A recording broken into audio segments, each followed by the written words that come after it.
ተናግሮ አያውቅም። ስለ ኢየሱስ ክርስቶስ ሥጋ ተናግሮ አያውቅም። ስለ ኢየሱስ ክርስቶስ ምልጃ ተናግሮ አያውቅም። ስለ ኢየሱስ ክርስቶስ የማርያም ልጅ መሆን ተናግሮ አያውቅም። ስለ ኢየሱስ ክርስቶስ የእግዚአብሔር ልጅ መሆኑ ተናግሮ አያውቅም። ስለ መልአክ ተናግሮ አያውቅም። ስለ ድንግል ማርያም እንደው ተናግሮ እውነት አዲስ ኪዳን ላይ ያለን አስተምሮ አንድ ቀን ተናግሮ አያውቅም። የጳውሎስን መልእክት አንድ ቀን ተናግሮ አያውቅም። የሴት አለች ዕብራይት በጥቅም እምነግራችኋለሁ በጥቅም ስትጣላ ትርቃለች ከሱ ጋር። አሁን ይሄንን ድምፅ ሰማች አለ። እስከዛሬ ዕብራይትን አይታችሁ አታውቁም። ስሙኝ፣ እስከዛሬ ቀለሜ ቤት ዕብራይት የለችም። ቀለሜ ቤት ለምን? በጥቅም ተጣልተው ነው ከቀለሜ ጋር። ስላልወደቁት መላእክት ስለ ቅዱሳን መላእክት እንደምናጠናው ደግሞ በአንጻራዊነት ደግሞ ያለውን እናጠናለን። ነገረ ሳጥናኤልንም ሳጥናኤል እንደሚጠናው ውሸት ራሱ ይጠና ከተባለ ያው አቡኋላ ሐሰት ዲያብሎስ ነው። ቀለሜ ግን በግብር መስሎታል። ማን ዲያብሎስን? ይኸው የውሸት አባት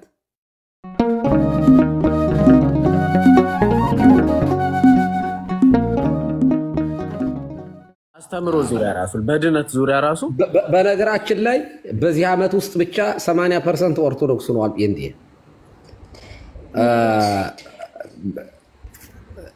እና 80 ለምሳሌ ጥምቀት ባለፈው ቃሌና ማንን የሰማ ሰው መቼም ተደንቆ የሚበቃው አይመስለኝም። እና እኔ እንዲያው በኮሜንት ምን አልኳቸው? አይ ቃሌና ማን በዚህ ከቀጠላችሁ በቅርብ ቀን ልብሰ ተክህኖ ለብሳችሁ ስትቀድሱ እናያችኋለን ነው ያልኩኝ። ምክንያቱም ጥምቀት አማናዊ ነው፣ ያድናል፣ የኃጢአት ስርየት ያስገኛል። ቅዱስ ቁርባን እውነተኛ የጌታ ሥጋ ነው፣ እውነተኛ የጌታ ደም ነው። በዚህ ውስጥ ሕይወት አለ፣ የዘላለም ሕይወት እናገኝበታለን። እንዴ ታዲያ እኛ ምን አለን? ይሄ እኮ በጣም ትልቅ ድል ነው። እግዚአብሔር ምስክሬ ነው። እኔ ከልቤ ነው የምነግራችሁ። አብዛኞቹ በተለይ ይሄ እነ ቃሌን እንትና ከሄደ ፕሮቴስታንቱ ውስጥ ሪፎርሜሽን ይነሳል እና ወደ ኦርቶዶክሳዊነት ያድሱታል እነዚህ ልጆች ብዬ ተስፋ አደርጋለሁ። በጣም ትልቅ ተስፋ አለኝ።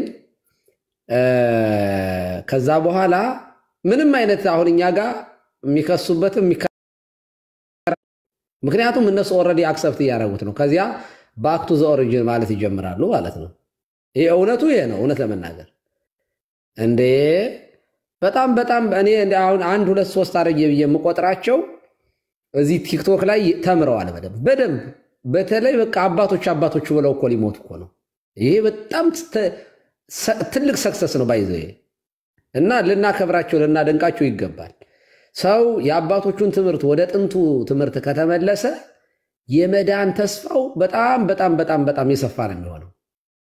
ነገር ግን የዝም ብሎ ባዶ ልምምድ ዝም ብሎ ከመሃል ላይ እንደ ቁርአን የወረደ የፓስተሮቹ የፈለሰፉትን ትምህርት ተረት ወሬዎችን አጠረቃቅሞ እንደነ ቀለሜ ያሉት ያወሩትን ይዞ የሚሄድ ከሆነ ያው መቼም እኮ በነገራችን ላይ የኢትዮጵያ ጴንጤ እኮ ዩኒክ እኮ ነው፣ የተለየ እኮ ነው የኢትዮጵያ ጴንጤ። እዚህ በውጭ ሀገር እኮ የሰለጠኑ በጣም የሰለጠኑ በጣም ሪሰርቸብል የሆኑ ጥናቶችን የሚያቀርቡ ፕሮፌሰሮች፣ ዶክተሮች አሉ፣ በጣም የሰለጠኑ ጴንጤዎች። የኢትዮጵያው እኮ አንድ እንትን ሳይ ነበረ። በነገራችን ላይ አይታችሁታል እናንተም ብዬ አስባለሁ። ይሄ ማን ነበር? ኮሜዲው ፓስተር ማን ነበረ? ሶፊ ነው። ሶፊ እና የሆነን ነብይ ነኝ የሚል ምንድነው ትንቢተ አብድዩ ምዕራፍ 4 አንብልኝ ይለዋል። ሰምታችሁታል እሱን ነገር? እና ትንቢተ አብድዩ ምዕራፍ 4 አንብልኝ ይለዋል እና ገብቶ ይፈልጋል መከራውን ያያል ማለት ነው። ከዚያ እንግዲህ ነብይ ነው ሰውየው፣ ነብይ ነው መቼም እዚያ ቤት ነብይነት መቼም በኩንታል ነው። አይዶ ነው እንዴት እንደሚቆም። ከዚያ ምዕራፍ 4 የለውም እኮ አለ። እንዴ ያለው አንብልኝ ሲለው ምዕራፍ 3 ነው ያለው አለ። ከዚያ ምዕራፍ 3 እሺ ምዕራፍ 3 አንብልኝ አለው። ቢፈልግ አጣው። በኋላ አይ ምዕራፍ 1 ብቻ ነው ያለው አለ እና እንግዲህ ትንቢተ አብድዩ ምዕራፍ 4ን የሚፈልግ ነብይ ምዕራፍ 4 የለም ሲል ቀሲስዬ ምዕራፍ 4 የለም እኮ ሲል በቃ ይሞላል በቃ ጠብቀው አድነርም አለው ሶፎንያስ ሶፊ ጥሩ ኮሜዲ ጥሩ ፈታ የሚያረግ ዘና የሚያረግ የእንትን መድኃኒት ነው የስትረስ መድኃኒት ነው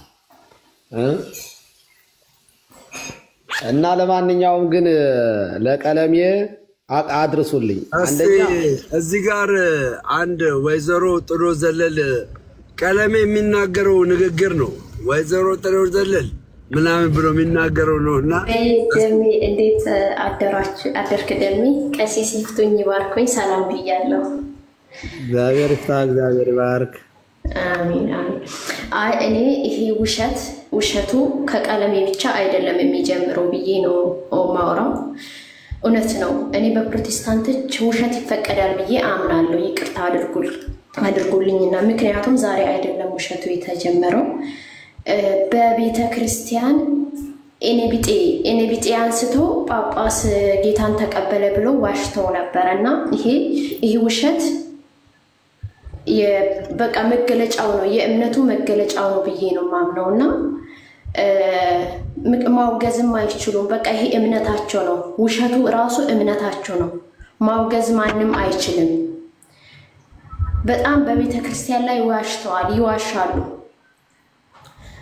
ኤኔቢጤ ከቤተ ክርስቲያን አንስቶ የኔቢጤውን አንስተው ፓስተር ነው አሉ ምን አሉ ጳጳስ ነው አሉ ደሚ አንተን አይደለም ኤኔቢጤ አንስተው መምህር ዘበነ ለማናቸው ያወጡት ያን ቪዲዮ ዩቲዩብ ላይ አለ ኤኔቢጤ አንስተው ጌታን ተቀበለ ብሎ መሰረተ ክርስቶስ ቤተ ክርስቲያን ውስጥ ዩቲዩብ ላይ አለ መምህር ዘበነ ለማ ላይ ትናንትና ባሮክም አሳይቷል ያን ቪዲዮ ጌታ ጳጳስ ነው ይሄን ነገር አይ አራቆየቆ ወደ 17 አመት ምናምን አይሆንም ብላችሁ ነው አዎ አባታችን በቃ አቡነ ያሬድ ብለው አቡነ ያሬድ ነው ያሉት ተከክል እና ውሸቱ የነሱ ወንጌል ነው ውሸታቸው እምነታቸው ነው በቃ ያን ውሸት ነው ብሎ ማንንም ማውገዝ አይችልም ይሄ ጌታ ነው ብሎ የተቀበሉት የራሳቸው እምነታቸው ነው ውሸት በመቀጠል ደግሞ አሁንም ቪዲዮ እኛ ህፃን አይደለንም በነገራችን ላይ እገሌ ጠንቁልና ሰርቷል ብሎ ራሳቸው አቀነባብሮ ያመጡትን አሁን እሱን ነው ላይቭ ገብቶበት ያለው ማለት ነው ቀለሜ በዚህ አጋጣሚ እኛ ህፃን አይደለንም ይሄንን መረዳት አያቅተንም ለማለት ፈልጌ ነው ያው እዛም ለመግባት ፈልጌ ስለማያስገቡኝ ነው ይሄንን እኛ ለመረዳት ህፃን አይደለንም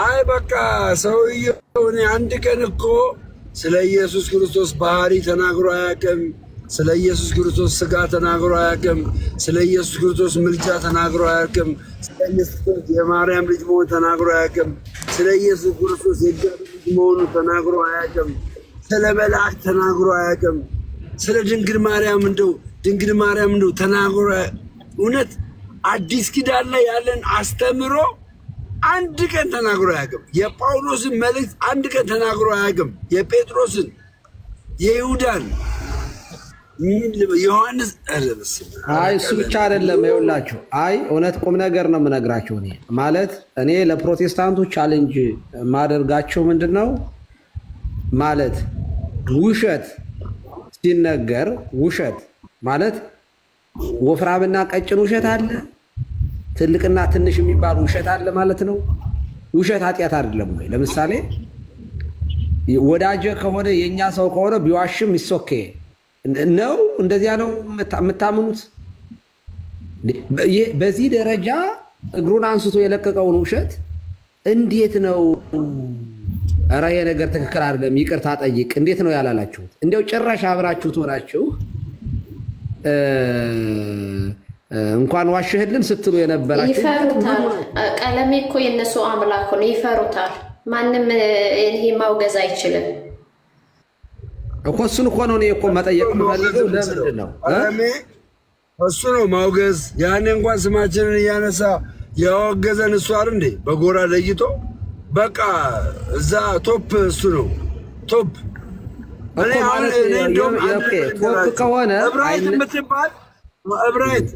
የምትባል ከእሱ ጋር በጥቅም የምትገናኝ ሴት አለች። እብራይት በጥቅም የምነግራችሁ አለው። በጥቅም ስትጣላ ትርቃለች ከእሱ ጋር። አሁን ይህንን ድምፅ ሰማች አለም። እስከ ዛሬ እብራይትን አይታችሁ አታውቁም። ስሙኝ፣ እስከ ዛሬ ቀለሜ ቤት እብራይት የለችም። ቀለሜ ቤት ለምን? በጥቅም ተጣልተው ነው ከቀለሜ ጋር። ከፍተኛ ቢዝነስማን ናት። ከፍተኛ የቀለሜ ከፍተኛ ማለት አሁን ይሄን ድምፅ ሰምታ ታያላችሁ። እንደገና ከሱ ጋራ ፌሎሺፕ ትጀምራለች። ከሱ ጋራ ማለት ነው። የተጣላችሁ ደግሞ በምንድነው መሰላችሁ? እኔ እንደውም ሪከርድ አድርጌያለሁ። ይዛኔ ከቀለሜ ቤት አወረዷት ሞሬተሮች እና እንዴት ሞሬተሮች ታወርዱኛላችሁ ብላ ከቀለሜ ጋር ተጣላች። ከዛ ውስጥ ለውስጥ ተባልተውላል። ያው ልጅቷ ጠፋች። 40 ሚሊዮን ብር አሰባሰበችልን ማለት ነው። ያውቋታል እብራይት? አውቃታለሁ። የመጀመሪያ እሷ ልጅ የለችም። አሁን ቀለሜ ቤት እኮ የለችም፣ ጠፍታለች። አይ አሁን እኔ ፕሮቴስታንቱ ስለ ወንጌል ስለ መጽሐፍ ቅዱስ ማውራት የሚችልበት አቅም የሚኖረው ውሸትን በአደባባይ እየተዋሸን ውሸትን ዲፌንድ ካደረጉ ማለት ውሸትን ከበር ካደረጉ ውሸትን ማውገዝ ካልቻሉ ኧረ ይሄ ነገር ትክክል አይደለም፣ ይሄ ነገር ያስወቅሳል፣ ሰው ካጠፋ ይቅርታ መጠየቅ አለበት እኮ፣ ይሄ እኮ ትክክል አይደለም ብሎ አንድም ሲናገርን ያልሰማውኝ። ይህንን የሚያክል ትልቅ ውሸት በቤተ ክርስቲያን ላይ ዋሽቶ አበበ ጉልላት ብሎ የቀሲስ በትረን ድምፅ አምጥቶ ሰው የላከልኝ ብሎ ራሱ ልኮ ቀርቶ ራሱ አልቅሶ የዋሸውን ውሸት አንድም ሰው ኦኬ እንኳን ዋሸህልን ካለው ይሄ በጣም ቀላል እኮ ነው እንዴ! ይሄ ማለት ይሄንን ማለት ካልቻለ እንዴት ነው ኢየሱስ ጌታ ነው ብሎ አንድ ሰው ሊመሰክር የሚችለው? አንድም እኮ ፕሮቴስታንቶቹን ያሳመናቸው በለቅሶ ነው። በለቅሶ ከተባለ ደግሞ ከእኔ ቢጤውም አልቅሷል አዳራሽ ውስጥ ገብቶ ጳጳስ ነው የተባለው ስቅስቅ ብሎ አለቀሰ። የዛን ቀን ጌታን ተቀበልኩ ያለ ቀን እኔ ቢጤው ማለት ነው። ከዛን ደግሞ በማግስቱ ኮንትራቱን ሲጨርስ እዛው ቤተክርስቲያን ደጃፍ ላይ ነው የተገኘው። በማልቀስ ከተባለ ሁለቱም አልቅሰዋል። እነ ቃሌ እነ ኤቢ ውሸት ከሆነ ለምን አለቀሰ ነው አይደል ያላችሁት? እንደዛ ከሆነ እኔ ቢጤው ጳጳስ ነኝ ብሎ መሰረተ ክርስቶስ ቸርች ውስጥ አልቅሷል።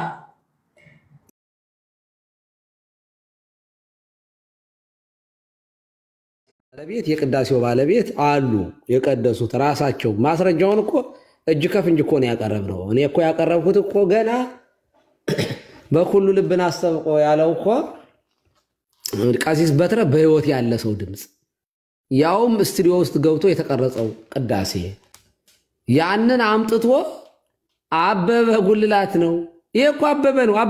አበበን ስሙት። ቆይ እስኪ እንደው መቸስ እሱን ድምፅ ስንሰማው እኮ በጣም እኮ ነው የምንመሰጠው። በጣም እኮ ነው የምንደነቀው። ምዕመናን ይኸው ስሙት እስኪ። ይሄንን እኮ መስማት እኮ በጣም ጥሩ ነገር ነው እኮ። ይኸው ክብረ በዓል ስላለ እዛ ሄዶ እንዲቀድስ ተጋበዘ። በጣም ድምፃዊ ነው። በጣም ቅዳሴ ቀድሶ ክብረ በዓሉን አክብሮ የሚበላውን በልቶ ጠጥቶ ሲመለስ ወደ የተቃጠለ ብሎ አለ። ቆይ አንዴ ቆይ ወንድሜ ደወለልኝ። ምናልባት ድምፁ ካለ እዚሁ አሰማቸዋለሁ። ቅዳሴ አሁን ይኸውላችሁ ወንድሜ ደወለ ሲል ሪከርድ አርጓት ይችን ድምፅ በጣም ይወደዋል። ይሄን ቅዳሴ ቀለሜ በጣም ይወደዋል። በቃ ይሄን ሲሰማ ተወልዶ ያደገበት ምናምን ሁሉ ትዝ ነው የሚለው እና ሪከርድ አርጎ ይዞታል። ከዚያ ወደ ቴሌግራሙ ሲንዳረገው አሁን ለምሳሌ እኔ ሁለት ስልክ ነው ያለኝ። አንደኛው ስልክን መረጃዎችን ምናምን የተለያዩ ነገሮች ሲኖሩ ቴሌግራም ላይ በአንደኛው ስልኬ ወደ አንድ ቴሌግራም ላይ ይልካለሁ። ኦኬ። ስለዚህ ይሄንን ሪከርድ ወደ ራሱ ቴሌግራም ላከና ቆይ አንዴ ወንድሜ ደወለልኝ አለ። ምክንያቱም ቴሌግራሙ ላይ ሲወጣ ራሱ የላከው ነው ሆኖ የተገኘው መረጃው ላይ ሰው በላከው በኩል ሳይሆን ያለው ወንድሙ በላከለት በኩል ሳይሆን ያለው ራሱ ነው። ስለዚህ የቀለሜ ወንድም ራሱ ቀለሜ ነው ማለት ነው። ቀጥሉ። በጣም እንበይ እየመጣ ስለሆነ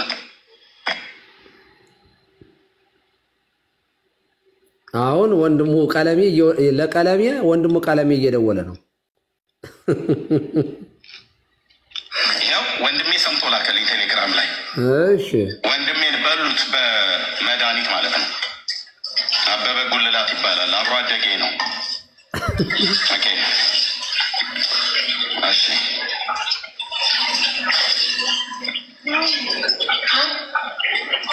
እንዴት ውስጤ እንደተረበሸ ልነግራችሁ አልችልም። አብሬው የቀደስኩ አብረን የቆምን ስሙት። የኢየሱ ድምፅ ነው።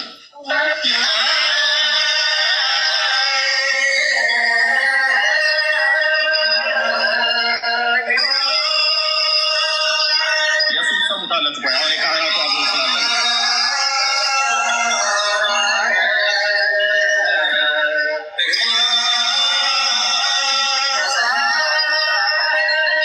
የኢየሱ ድምፅ ነው። ስሙ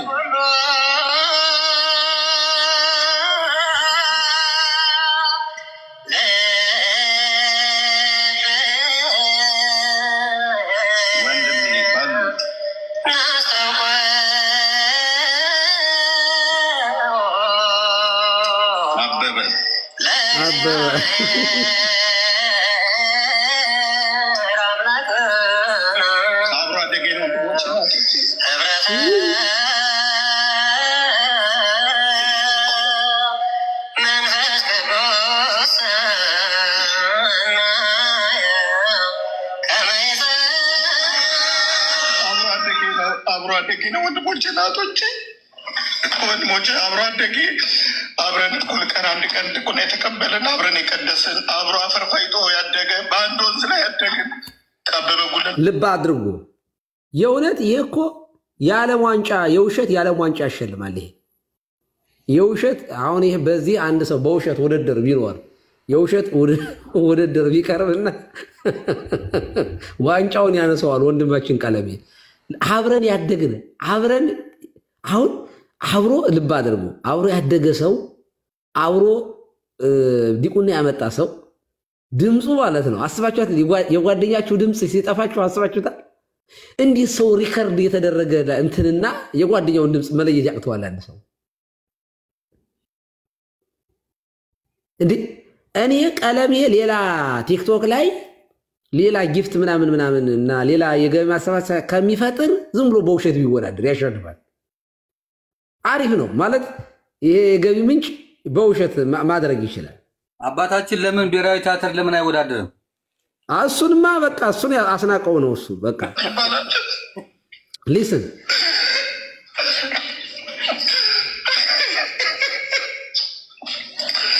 አብሮ አደጌ ሳልቀብረው ወንድሜ። አሁን ይሄ የሽመልስ አበራን ድምፅ አይመስልም? ሲያለቅስ ምናምን ስቅስቅ ሲል እዚህ ማለት በጣም ጎበዝ ነው ሽመልስ አበራ። ጥሩ ተዋናይ ነው። ተውኔት ላይ በጣም እኔ ዝነኛ ነው። ወንጌል ነግሬዋለሁ። ወንጌል ነግሬው ከተማ ስገባ እንዳንተ ነው መሆኑ የምፈልገው ብሎኝ የጥቅምት መድኃኒዓለም በሉት ቆንጆ የሚያምር ልጅ አልኳቸው። ድምፁ ሁሉ እንደዚህ እንደሰማችሁት ነው። በቅዱስ ቁርባን የገደሉት በቅዱስ ቁርባን የገደሉት ወንድሞች ናቶች አልቅሼ አልወጣልኝም። አብሮ አደጌ ነው በሉት። በርጌታ እውነቴን ብዬ የምላችሁ አብሮ አደጌ አብሬ የቀደስኩት አንድ ቀን ነው። ከብፁዕ አቡነ ናትናኤል እጅ ድቁና ስልጣን የተቀበልነው በሉት በቅዱስ ቁርባን። እነኚህ አውሬዎች ቤት ውስጥ የተሰገሰጉ አውሬዎች አሁን ወንድሜ እዚህ ባላምበራስ እንደሚናገረው ነመድጌታ እንደሚናገሩት ቆሞ ስልሲ አሉ። ይኸውላችሁ አሁን የሆነ ነገር ልበልና ወደ እናንተ እመጣለሁ። ይሄ ማለት ነው ይሄ ውሸት ማለት ነው ከእግዚአብሔር ይለያል፣ ያጣላል። ውሸት ኃጢአት ነው። ሐሰተኝነት የተወገዘ ነው። ውሸተኛነት ነው ይሄ። በዚህ በአንደኛ ዮሐንስ ላይ ያለውን የመጽሐፍ ቅዱስ ክፍል ላንብላችሁ። አንደኛ ዮሐንስ እንደዚህ ያለው ነጭ ውሸት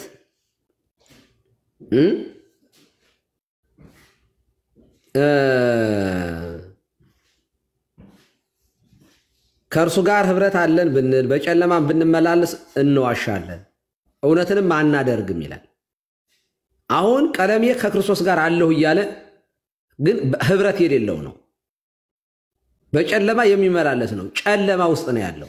ምክንያቱም ውሸትን ፋብሪኬት እያደረገ በውሸት ፋብሪካ ውስጥ በጣም ብዙ ልምምድ ያለው ሰው ነው። እኔ በነገራችን ላይ መጽሐፍ ቅዱስ እጅግ አድርጎ የሚያወግዘው ግን አንዳንዴ እንደ ማህበረሰብ ጭምር በደንብ ያልተወገዘ ነገር ቢኖር ውሸት ነው። ውሸት በቃ ልክ እንደሌላ ኃጢአት ነው። መዋሸት እኮ በነገራችን ላይ ለእምነት እኮ በቃ የክህደት ዋዜማ በሉት። ሰው ለምሳሌ ክርስቶስን ጴጥሮስን ውሰዱት። አንተ ከሱ ጋር ነበር ሲባል የምትይውን ሰው አላውቀውም ብሎ ነው የካደ። ይሄ ውሸት ነው። እምነት ስለሆነ ግን ክህደት አልነው እንጂ ውሸት ነው። ይሄ አላውቀውም የሚያውቀውን አላውቀውም ማለት ዋሽ ካደ። ስለዚህ የጠቀመው ንስሐ ነው ማለት ነው። ኢየሱስ ጌታ እንደሆነ ባፍህ ብትመሰክር ይላል። መመስከር አለበት አንድ ሰው እውነትን እና ከእርሱ ጋር አለን የሚል በጨለማ ግን የሚመላለስ ሰው ምንድነው? ውሸተኛ ነው። እውነትን በሱ ዘንድ የለም። ነገር ግን እርሱ በብርሃን እንዳለ በብርሃን ብንመላለስ ለእያንዳንዳችን ህብረት አለን። በብርሃን ማለት ምን ማለት ነው? በመልካም ስራ፣ በበጎ ስራ።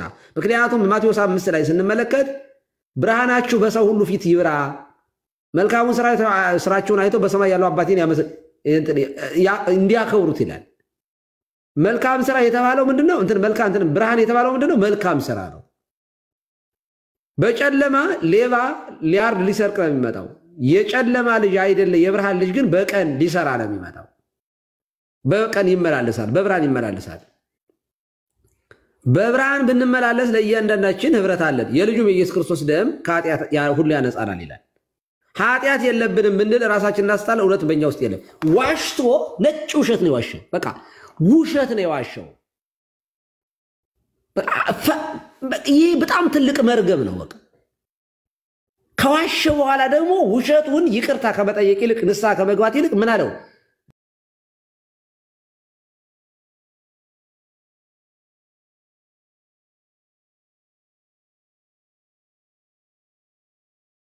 ከአበበ ጋር ያለው ጸብ ይሄ ሰውዬ ምንድነው? አበበ ምንድነው ያደረገው? ይሄ ጉልላት የሚባለው ሰውዬ ምንድነው ጉልላት አድርጎ ወንድሙን አመጣው? ባለፈው የላከለት ነው የሆነ ሞቷል ወንድም ያለው። አንደኛ ከ10 ዓመት በፊት ሞተ ያለውን አበበ ጉልላትን ያሰበ እንደ ሰካራም ያለቅሳል። እንደገና ወንድም የላከልኝ ብሎ ላይ በላይ ሲከታተለው የነበረው ወንድሙ ደግሞ ትናንትና ደግሞ መጥቶ ጉልላት አበበ ወንድም ሞቷል አለ። እንዴ ምንድነው ይሄ ሰው የሚያወራው? እና በቃ ፕሮቴስታንቱ እንደዚህ ላለው ውሸት ጠበቃ ነው ማለት ነው። እንዴት አንድ ሰው ቪዲዮ የሚሰራ ይጠፋል? አረ ቀለሜ የንስሐ ግባ የሚል ሰው እንዴት አንድ ሰው ይጠፋል? አረ ይሄ እኮ ትክክል አይደለም። አረ ውሸትን በመጠን አድርገው እንዴ በመጠን ዋሽ፣ ቀስ አድርገህ አረጋግተህ ዋሽ የሚል ሰው የለም። አንድ ሰው እዚያ ገብቶ አፕሪሼት ያደርጋል። ሰውየው የቅዳሴው ባለቤት አረ እኔ እዚህ ያለሁኝ እያለ በግድ ነህ ብያለሁኝ እንዴ እና እዚያ ቤት ውሸት ሐሳዊነት ሐሳዊ መምህር ሐሰተኛ መምህር መሆን ክብር ነው ማለት ነው።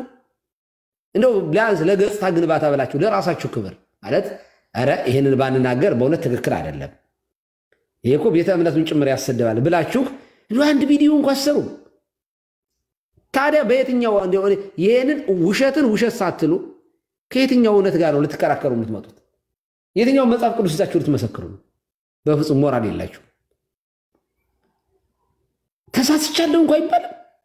በቃ ተነቃብኝ፣ ተነቅቶብኝ ነው፣ አም ሶሪ መስሎኝ ነው፣ ተሳስቼ ነው አይባልም። ሰውየው ፍጥጥ ብሎ በህይወት እያለ ድምፃዊው እኔ እኮ አሁን እኔን ራሴ እሱ ጋር ገብቼ አንተ አይደለም ሊለኝ እንደሚችል ገምታለሁ። በቃ ገርላት ላይ የሚዋሸው እንደዚህ ነው። ሃይማኖት ላይ ነው የሚዋሸው ይሄ ሰውዬ። ፖለቲከኛ ቢሆን አንደርስታንድ አድርገዋለሁ። በሃይማኖት ስም ግን ሰው እንደዚህ እድሜ ልኩን እየዋሸ መኖር ይሄ በጣም በጣም በጣም በጣም በጣም እንደ ሃይማኖት ተውት። እንደ ሃይማኖት መቼም የተወገዘ ነገር ነው፣ የተገለጠ የሥጋ ስራ ነው።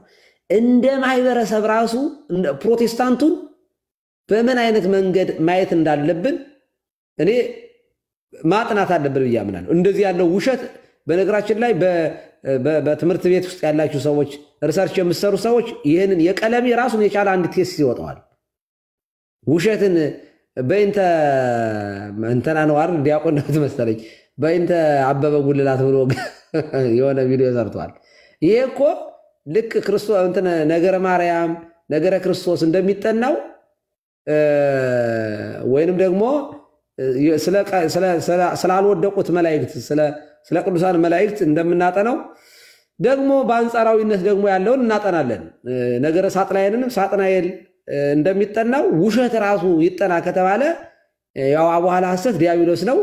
ቀለሜ ግን በግብር መስሎታል። ማን ዲያብሎስን ይኸው የውሸት አባት እንደሱ አድርጎ በውሸት ፈብርቆ ማልቀስ የሚችል እውነት ለመናገር ብቃት ይጠይቃል።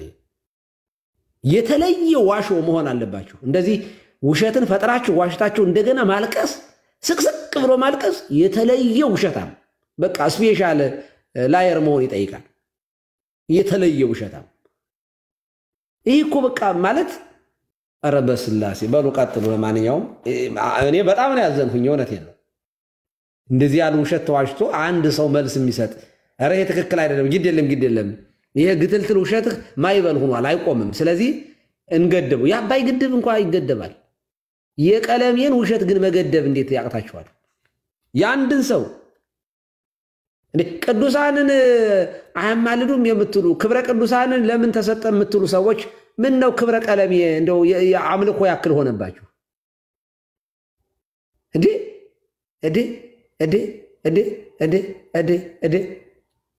ይሄ ቀይ እንደው በቃ አደጋ ውስጥ እንዳላችሁ እንድታውቁት ነው። አመሰግናለሁ።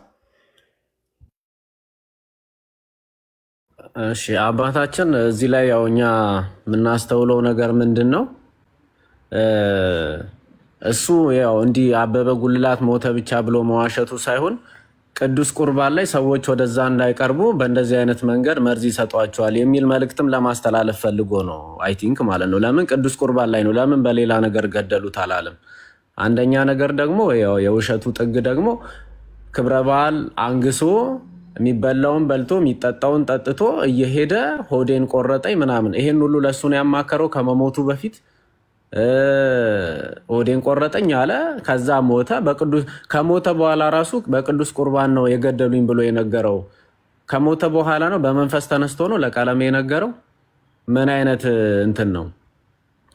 እና ሰዎች ቅዱስ እዚያው ቪዲዮ ላይ ኮምን ብሏል። በነገራችን ላይ ያበበ ጉልላትን እኔ ለብቻው ስላወጣሁት ነው እንጂ እዚያው ቪዲዮ ላይ ምን አለ? እኔንም በጠላ ሰልበው ድምፄን አለ። ሁለት ድምፃውያን እኔም እንደሱ ተጋባዥ ነበርኩ አለ። ቀደደና እስኪ በልልን እንዳይባል ያው የለም እና ይገርማችኋል። የሆነ ቀን ጠላ ስጠጣ እኔ ድምፄ እንደው ጠላው ራሱ የሆነ የተለየ ምሬት መረረኝ አለ። ይጀምር ጠላ ጌሾ አለበት፣ ስለዚህ ይመራል ምን ጊዜም። ከዛ በኋላ ጌታን ስቀበል ነው አለ ድምፄ የተከፈተው።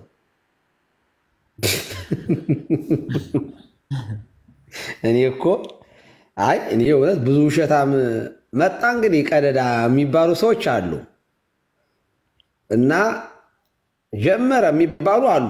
እኔ ግን በቀለሜ ልክ ግን እኔ እግዚአብሔር በሚያውቀው እኔ እንደዚህ ውሸት አላውቅም። አይዶን ነው።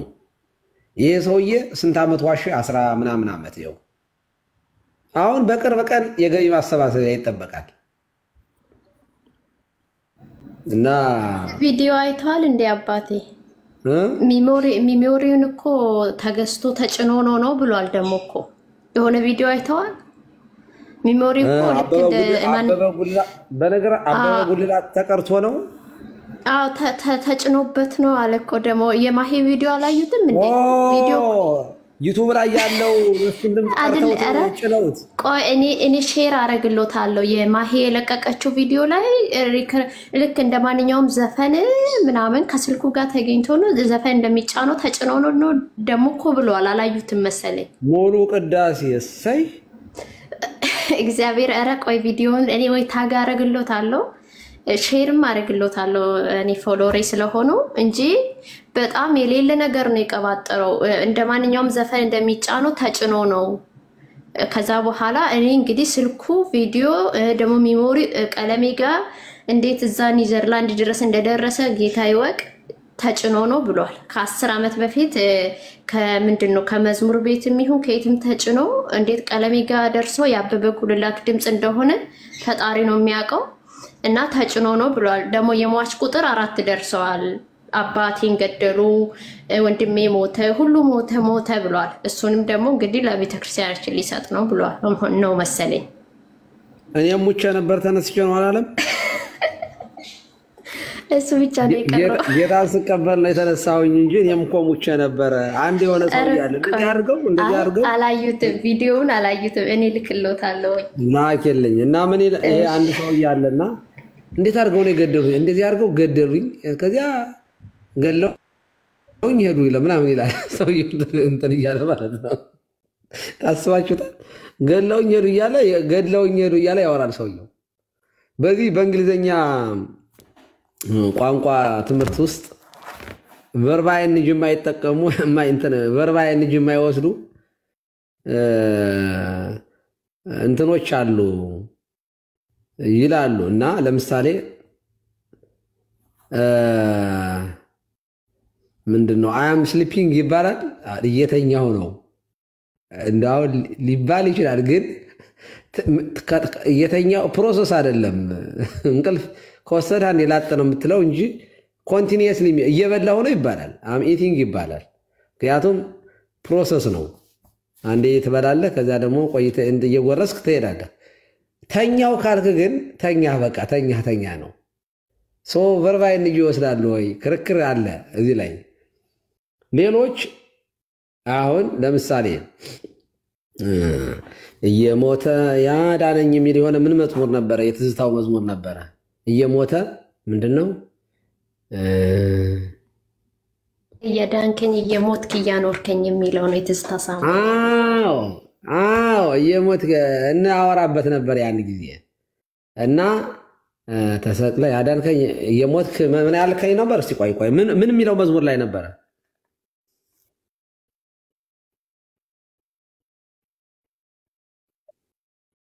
ወይ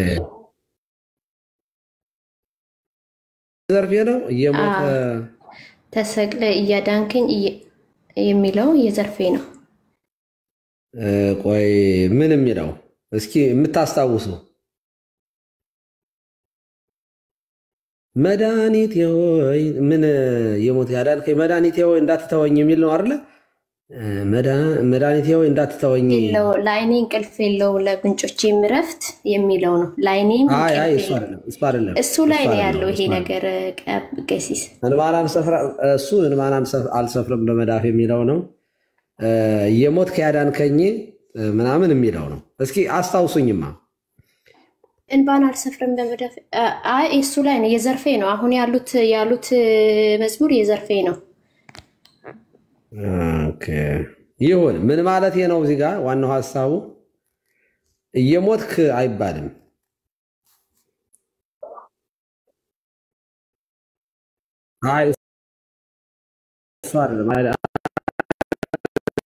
እኔ አውቀዋለሁ እንትኑ ዜማው ሌላ ስለሆነ መድኃኒቴ ሆይ የሚል ነው። ተሰቅለ ያዳንከኝ እየሞትክ ምን ያልክ የሚል ነው። መድኃኒቴ ሆይ እንዳትተወኝ የሚል አይነት ነው። ያኛው እንባን አልሰፍርም በመዳፌ ነው። ስለዚህ መዝሙሩ ዜማው ይለያያል። መዝሙሩ የእሷ እንደሆነ ትክክል ነው፣ የእሷ ነው። ግን ይሄኛው አይደለም። እና ምንድነው ዋናው ሐሳብ? እየሞተ አዳነን አይባልም። እየሞተ አይባልም። ሞት አንድ ጊዜ ነው። የሚደጋገም ነገር ሲሆን ነው እየሞተ የሚባለው። ቨርባይን እንጂ በአማርኛ የሚባሉ እንደዚህ እያደረገ እንደዚህ እየሆነ የሚባሉ ነገሮች ኮንቲኒየስሊ ያልሆነ ነገር ግን አክሽን የሆነ በቃ ማለት ቅጽበታዊ ሆኖ የሚቀር ነገር ተብሎ አይገለጽም ነው። ስለዚህ እየሞተ አዳነኝ አይባልም። ሞቶ አዳነን፣ ተሰቅሎ አዳነን እና ተኝተሃል ነው እንጂ እየተኛሁ ነው አይባል። አስባቸው እየተኛሁ ነው ሲባል ወደ መኝታ እየሄድኩ ነው ይባላል። እየተኛሁ ነው አይባልም። እና ከምን ተነስቼ ነበር እዚህ ጋር ያደረስኩት?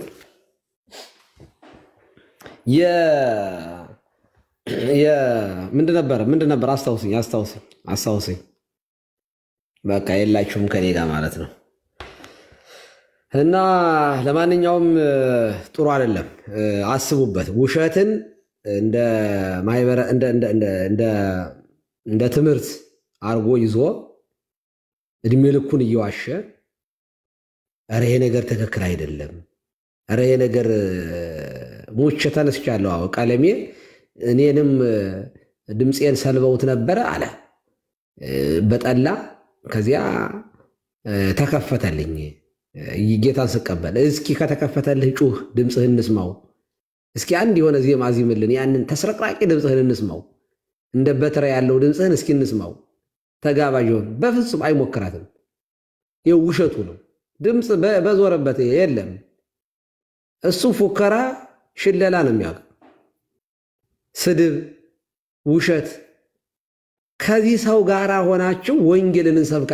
እኔ በሱ በኩል በጣም እኔ አንዳንድ ልጆች አሁን ፕሮቴስታንቶች የሆነ ነገር ሲናገሩ ሲያስተምሩ ብዙ እውቀት የሚሰጡ ልጆች አሉ። እኔ ከዚህ ሰውዬ እኮ ምንም ነገር አታገኙም እኮ። እኔ ቁጭ ብሎ የሚያዳምጠው ሰው ምንድን ነው የሚማረው? ኦኬ ንስሐ ነው የሚገባው? ቀለሜን አንድ ሰው ሰምቶ ንስሐ ይገባል? እንደው ቀለሜን ሰምቶ ጴንጤም ይሆናል ወይ ማለት ከሆነም የሆነ ፖለቲካ የሆነ በቃ ያልገባው ዝም ብሎ አለ ይለ ዝም ብሎ ምንም በቃ ውሸትን የሚወድ ሰው ሄደው ማለት ነው። ኦኬ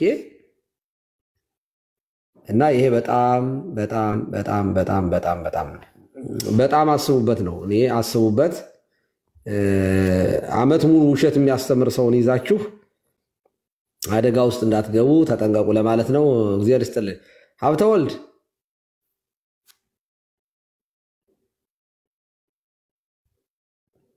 ወስድ ላይ ነው የለም እሱ። መልካም ጊዜ ይሆንላችሁ። እሺ አባታችን አይ እዚች ላይ የሆነች ነገር ቢሉ እኔ ደስ ይለኛል። ምክንያቱም ማለት ነው ይሄ አሁን ምን ያህል ከሰይጣን ጋር ቢፈራረም ነው። በተለይ በዚህ ዘመን ወጣቱ ወደ ቅዱስ ቁርባን በጣም እየቀረበ ባለበት ሰዓት በቅዱስ ቁርባን ነው የገደሉት ማለት። አሁን ይሄንን እነሱ ፕሮቴስታንቶችም ብዙም እንትን ያላሉበት ዋሽታል ምናምን ያላሉበት ዋና አላማቸው ቅዱስ ቁርባን ላይ ይመስለኛል። ሰው እየቆረበ ስለሆነ ተናደዋል። ምክንያቱም እየተማረ ነው በዚህ በቲክቶኩም በምኑም። በቃ አሁን በዚህ ዘመን እኔ ሳይ ወጣት ነው እየቆረበ ያለው በደንብ አድርጎ ማለት ነው። ሰውን ከዛ ለማሰናከልም ይመስለኛል እንዴችን ፖለቲካ የተጠቀማትና እዚች ላይ የሆነ ነገር ቢሉ ደስ ይለኛል። አዎ ሰይጣን በአንድ ድንጋይ ሁለት ወፍ ይመታል። አንደኛው ቤተክርስቲያኗን ማጥላላት፣ ቤተክርስቲያኗን ማሳደድ፣ ቤተክርስቲያኗን ያልሆነ ስም መስጠት ነው። አንደኛው እሱ ነው። ሁለተኛው እንዳልከው ቅዱስ ቁርባን የዘላለም ሕይወት ሰው የሚያገኝበት ነው። በነገራችን ላይ ሰይጣን የመጀመሪያ ስራ የሚሰራው መልካሙን ነገር አጥቁሮ ማሳየት ነው። የሰይጣን ስራ በህይወታችሁ ውስጥ እግዚአብሔርን እንድትጠራጠሩት፣ መድኃኒታችሁን እንድትጠራጠሩት፣ ህይወታችሁን እንድትጠራጠሩት፣ በእግዚአብሔር ላይ ተስፋ እንድትቆርጡ ነው የሚያደርገው። የመጨረሻ ሰይጣን ሐሳብ ነው የሚረጨው። መጀመሪያ የሚዘራው ይበትናል። ሐሳብ ክፉ የሆነ ሐሳብ ወደ አይምሯችሁ ያመጣል። ያንን አክሰፕት የምታደርጉት ከሆነ በቃ ሞታችኋል ያን ጊዜ። ስለዚህ እምነት ላይ ጥርጣሬን ይዘራል ሰይጣን፣ እንድትጠራጠሩ ያደርጋል። በእውኑ እግዚአብሔር እንደው አለ ቢኖር ኑሮ ይላል። ይመጣና በጣም አንድ የተገፋን ሰው በጣም የተበደለውን ሰው ይመጣና እግዚአብሔር ቢኖር ኑሮ እንዴት እየተገፋ መች ዝም ይል ነበር ይለዋል። ደግሞ ያም ሰውዬ ስለሚሰማው አይ ቢኖርማ ኖሮ ብሎ ያስባል። በስጋው ደሙ ላይ ልክ ሰው ስጋው ደሙ የዘላለም ሕይወት ነው ብሎ አይደል የሚቀበለው? ስለኔ የሞተው ነው የቆሰለው የእርሱ መለኮት የተዋረው ነፍስ የተለየው ስጋና ደም ነው ብሎ አይደል ሰው የሚቀበለው? ወደዚያ ሲሄድ መርዝ ነው። ዲያብሎስ የተቀጠቀጠበት ድል የተነሳበት፣ እኛ ግን ከክርስቶስ ጋር አንድ የምንሆንበት ነው። ልብ አድርጉ። ከክርስቶስ ጋር ያውም ቅዱስ ጳውሎስ ሲናገር ማንም የጌታን ስጋና ደም ሳይገባው ቢቀበለው የጌታ ስጋና ደም ዕዳ አለበት፣ ፍርድ ይበላል ነው ያለው። ስለዚህ ስጋው ደሙ የዘላለም ሕይወት የምናገኝበት ነው። የዘላለም ሕይወትን የምናገኝበት ነው። የዘላለም ሕይወት የምናገኝበትን ስጋና ደም ቀለሜ ግን ምን ይለዋል? አትቀበሉ ይገላል ይላል። ልብ አድርጉ። መታሰቢያ ነው ማለት አንድ ነገር ነው። የዚያን ቀን እንዳጋጣሚ እነ ቃሌ እና አማን አረ ሕይወት ነው ስጋውና ደሙ የሚል ትምህርት ሲያስተምሩ አሉ እና ቀለሜ ደግሞ ይገላል። እውነት ለመናገር ከሆነ እንደው በዚህ እንኳን ሰውየው ከሞተ ተቀስፎ ነው የሞተው። ለምን? ጌታን ተቀብሏል አለ እኮ ቀለሜ። ይሄ ሰው ስመጣ ከተማ እንዳንተ ነው መሆን። ገጠር ላይ ያለ ሰው ማን እንደምትሆነው እንደው ሀብታም ስትሆን ሲባል እዚያው ገጠር አካባቢ ያለን ሰው ነው ሊጠራ የሚችለው እንጂ ቢልጌትን የት ያውቀዋል? ስለዚህ መናፍቅ መሆን ከነበረ ምኞቱ ያ ሰው መናፍቅ ሆኖ ስጋው ደሙን የሚቀበል ከሆነ ኦፍ ኮርስ ሊቀሰፍ ይችላል። ግን የለም እሱም የለም ማስረጃ እስኪ ያቅርብ። ኦኬ አሁን እኛ የምናወራው ነገር ስህተት ነው። ቀሲስ የምታነሳው ሐሳብ እኮ ትክክል አይደለም፣ ቀለሜ ትክክል ነው ካላችሁ ማስረጃ አቅርቡ። እስኪ እርቱን እስኪ አምጡና አሳፍሩን እስኪ ማስረጃ። አበበ ጉልላት የሚባል አዎ እንደዚህ ሆኖ ሞቷል፣ ተመርዞ ሞቷል የሚሉ ሰዎችን ቤተሰብ አክስት አጉት አምጣ፣ ምንም አምጣ ብቻ አዎ ቄሶቹ መርዘው ገለውብናል የሚል ሰው ማስረጃ አምጣ። ማስረጃ ካላመጣስ ውሸታም ነህ። ያለቀስከው ይሄ እንደ ሰካራም ቅድመ አያቱን አስቦ የሰከረ ሰው ትዝ አያቴና ፈቀች ብሎ እንደሚያለቅሰው አይነስታል። የዘላለም ሕይወት የምናገኝበትን ነው። ስለዚህ ዓላማው ምንድነው? ሰው ወደ ስጋው ደሙ እንዳይቀርብ ማድረግ ነው። ሲጀመር የምንቀበለው አንዱን ስጋን ነው፣ አንዱን ደም ነው። የተለያየ አይደለም። በአንድ ጽዋ ነው ደሙን የምንቀበለው እንጂ የተለያየ ለግለሰብ የሚሰጥ የለም። አንድ ነው። ከክርስቶስ ጋር ህብረት የምናደርግበት የዘላለም ሕይወት የምናገኝበት ነው። ስለዚህ እንዲህ ያለን ውሸትና እንደዚህ ያለ ለሰይጣን በቃ ትልቅ ጥቅም የሚውል ስራ ሰርቷል። በቃ ሰይጣንን ባይዘው በጣም ሰፖርት አድርጎታል። ምክንያቱም ጌታችንም ቅዱስ ጳውሎስም ምን ይላሉ? ሕይወት ነው ይላሉ ስጋው ደሙ። ሰይጣንስ ይገላል፣ ሕይወት አይደለም፣ ያፈርሳል፣ አይተክልም። ይህ የሰይጣን ስብከት ነው። ስለዚህ በቀጥታ ሰይጣን የተጠቀመበት ቀለሜ ላይ ስቅስቅ ብሎ ሲያለቅስ የጴጥሮስን እንባ አይደለም የምታዩት፣ ቲያትር ነበር የምትመለከቱት። እና ይሄ ትክክል አይደለም ለማለት ነው። እኛ ግን ስጋውና ደግሞ የዘላለም ሕይወት እንደሆነ እናምናለን፣ አምነን የምንቀበለዋለን፣ ሕይወትም እናገኝበታለን። ይሄ ነው። እግዚአብሔር ይስጥልኝ፣ አመሰግናለሁ። ሌሎት ያሰማልን አባታችን፣ እናመሰግናለን። ያው ይሄ ነው። አሁን ቅድምም አንስተውታል። ሁላችን ከአንዱ ጽዋ ላይ ነው የምንቀበለውና ከሞተም እዛ ውስጥ ያን ቅዱስ ቁርባን እሱ በተቀበለ ቀን የተቀበሉ ሰዎች ሁሉ ሊሞቱ ነው ማለት ነው እንደዛ ከሆነ። ምክንያቱም አንድ ለብቻው ተለይቶ አይደለም ቅዱስ ቁርባን ለአንድ ሰው ለብቻ የሚሰጠው፣ ሁሉም ሰው ከአንድ ጽዋ ላይ ስለሆነ የሚቀበለው ማለት ነው። አንዱ ስጋ ነው ሁሉም ሰው የሚቀበለው እና ደሜዋ አለ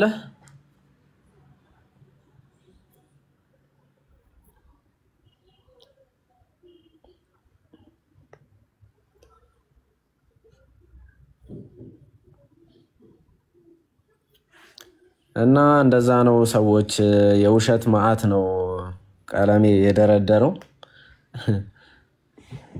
አንደኛ ክብረ በዓል አክብሮ የሚበላውን በልቶ የሚጠጣውን ጠጥቶ ወደ ቤቱ እየሄደ እያለ ሆዴን አቃጠለኝ አለ። ይሄ ሁሉ እንግዲህ አቃጠለኝ ያለው ለቀለሜ ደውሎ ነው መሰለኝ። ከዛ ደግሞ ሞተ። ከሞተ በኋላ ደግሞ በቅዱስ ቁርባን አድርገው መርዝ ሰጥተውኝ ነው። ማን ነገረው በቅዱስ ቁርባን መርዝ እንደሰጡት ማለት ነው። የሌለ ማይገናኝ የውሸት እንትን ደርድሮላቸው እንትን ሲላቸው እኔ እኮ ጴንጤው ነገሩ ምን ሲባል አሜን እንደሚሉ ራሱ አያውቁም። እዛ ቤት ነው ግራ የሚገባኝ ማለት ነው። እግዚአብሔር ሲሰደቡላ አሜን የሚል እኮ ህዝብ ነው እዛ ውስጥ ያለው። አንድ ፓስተር ሲያስተምራቸው እየተሳሳተ ወይ ደግሞ እየተሳደበ የሆነ ነገር ሲናገር አሜን ይላሉ ከስር። ኧረ ተው እባካችሁ፣ ምን ላይ አሜን እንደምትሉ እወቁ። ለምን ብሎ የሚጠይቅ ትውልድ ያስፈልጋል ማለት ነው። እንዴት እንዲህ ሊሆን ቻለ ብሎ ቢጠይቁ እኮ እንደዚህ እንትን አይሉም ነበር። ሰዎች የዘላለም ህይወት ጉዳይ ነው። ይሄ ቀልድ አይደለም። ምናልባት ዛሬ ልትቀልዱ ትችላላችሁ፣ ነገር ግን ዋጋ ትከፍሉበታላችሁ። ክርስቶስ ለፍርድ ይመጣል፣ በቅርቡ ይመጣል። አሁን ዛሬ ላይ እንደዚህ ዝም ብላችሁ አሹፋችሁ ምናምን እንደምታልፉት አይደለም። ወይኔ ያኔ ወይኔ የማይጠቅም ጩኸት አይደል የሚለው። በዚያን ጊዜ ጩኸት ይሆናል የማይጠቅም ጩኸት፣ በዚያን ጊዜ ጥርስ ማፏጨት ይሆናል። ግን ምንም ትርጉም የለውም። ያኔ ዛሬ ላይ ነው ትክክለኛውን መንገድ መርምራችሁ መያዝ ያለባችሁ። የነቁ እየተመለሱ ነው፣ እየወጡ ነው። ግን ዛሬም ያልነቃችሁ በዛው በቃ በአንዳንዶች ተረት ተይዛችሁ እዛው ቁጭ ያላችሁ ሰዎች አይምሯችሁን አሰሩት። በነገራችን ላይ ማርቲን ሉተር ከመነሳቱ በፊት መጽሐፍ ቅዱስ ነበረ። ጌታችን ኢየሱስ ክርስቶስ ነግሮናል ነበረ። ነግሮናል ምን ብሎ? ማንም እንዳያስታችሁ ተጠንቀቁ፣ ብዙ ሐሰተኞች ክርስቶሶች እና ብዙ ሐሰተኞች ነቢያት ይነሳሉ ብሎ ጌታችን ኢየሱስ ክርስቶስ አስቀድሞ ነግሮን ነበረ። የተሳሳተ አስተምሮ የሆነ ግለሰብ ይዞ ሲመጣ ነው ክርስቶስ ማንም እንዳያስታችሁ ብሎናል። ስለዚህ በዚሁ ባለንበት ነው ምንጸናው፣ መጽናት ያለብን ማለት ነበረባቸው።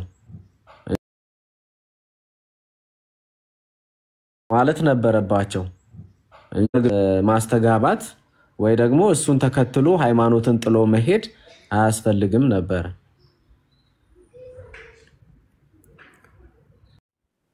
አይመለከትም።